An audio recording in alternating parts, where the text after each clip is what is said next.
Hey, healthy heroes, it is time for the culmination of the Wilderkin plotline at Alliance Regionals 2024, a battle against a huge fungus worm creature known as a SEN. The Wilderkin and the Gorb, which is my character's specific older subculture, were tasked with the hunting of this creature from a special summons from the artifact sword Goldclaw, and we were given a special power to annihilate the 3 heads of the SEN beast, thus destroying it for good. This fungus was otherwise mysterious and uncontainable to anyone else who tried to study it. Get out of line of sight. Run away for 5 seconds. Now, this monster was technically one beast played by multiple NPC bodies, an interesting mechanic, meaning that we could not go in between the people or break up the group of NPCs, which was fairly limiting at first. Even though I know Nakujo was given this relevant annihilate power, she is not a frontline fighter. Oh, weapon strike, counteract. She has no shield, not a lot of range, so she stops standing there after burning a few defensives and scouts around a bit. She sees her new Gorb friend Star and her sister Pasnia and her other new Gorb friend Jiraj. She posts up there for a moment. The Viper Wilderkin here is using his archery at range, dealing tons of damage to those Sen heads. There's also an Owlkin, a Mousekin, a Turtlekin, a Squidkin. There were tons of Wilderkin at the regional event.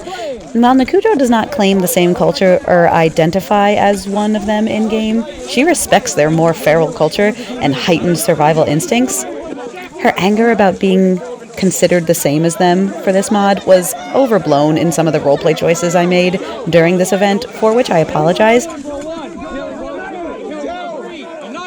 She did genuinely enjoy seeing them hunt so ferociously here. The Dogkin Duke lands the special killing blow on one of the heads. Nakujo notices another head drop, checks if there are any other kid around, takes the job herself. When 2 of the heads are annihilated, the whole bandsaw worm Sen fungal cluster, every part of it, arcane strike, repel by void. This wave of power has an in-game effect, which is an out-of-game mechanic, is helpful to force some breathing room of mixing things up for that multi-body NPC. But the final head drops quick. The owl and dog annihilate it together. Nakujo just smacking the other body parts away to cover the killing blow briefly there. By a wave of magical energy, the pieces of the worm explode. And now this explosion with the final head annihilated is bigger. Mike, to clarify, it explodes like the Sen fungal stuff keeping it together explodes. It's stinky for a second. Do we still smell on the individual pieces fungal cluster funk? We appear to be very angry animals. Very angry animals. But we seem to not have giant pieces of fungus around us. Battlefield is changing. Stage 2. Let's go. Coughing about the exploding stink, and then getting to sprinting. Peak Nakujo vibes. 10 body. Kyle starts calling no effect there, and I immediately enact Goldclaw's body carrier power. I cannot do that with my short sword, however, so I'm swinging with only one arm now, which is a lot slower than normal. 20 body. Why did you... But I do my little gradual scooch around towards his back. Enough folks are engaged with him to hold his attention in his position, and I get what I want. I get that back. Tiny clarification for a couple calls, no problem, and he's dropped. This full field is alive now, and she is excited to prowl. Now, I was mistaken about the Annihilate magic. It was apparently only 1 strike per player.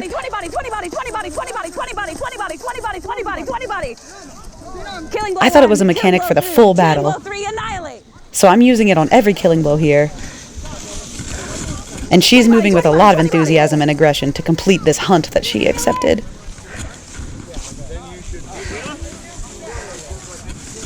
Jeeves calls to her to point out one. And the chase is on.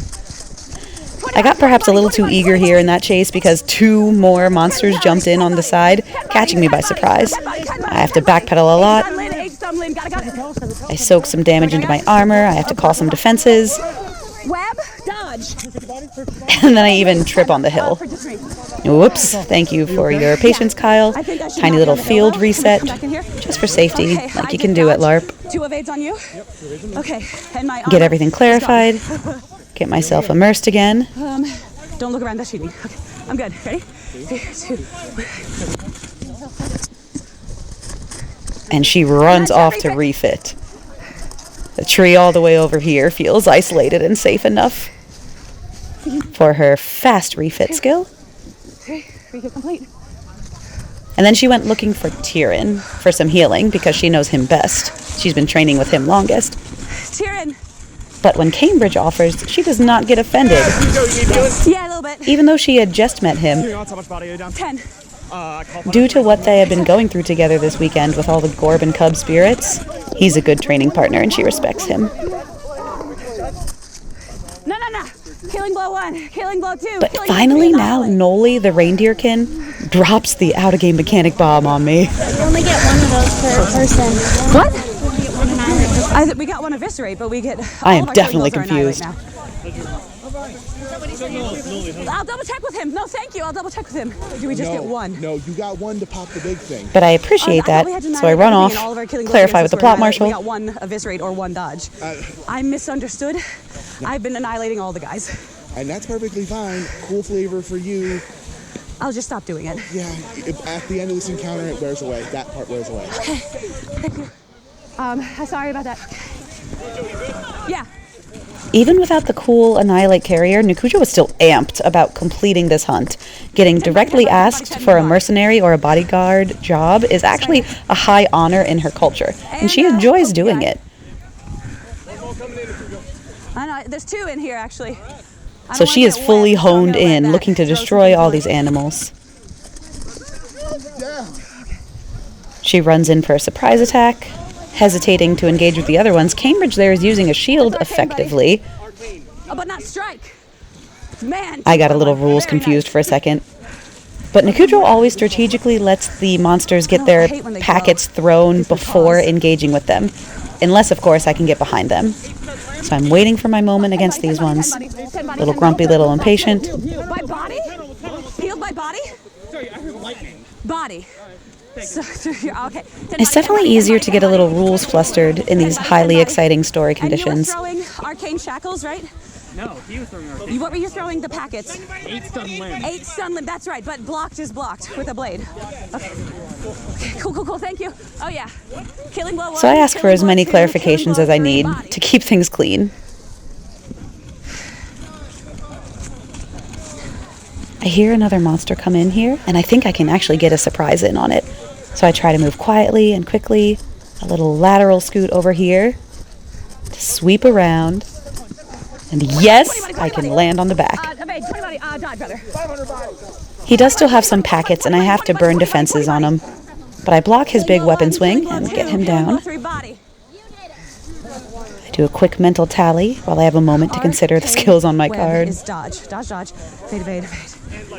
I apologize for my mechanics misunderstanding about the Annihilate in this plotline. I don't smell SEN stink anymore.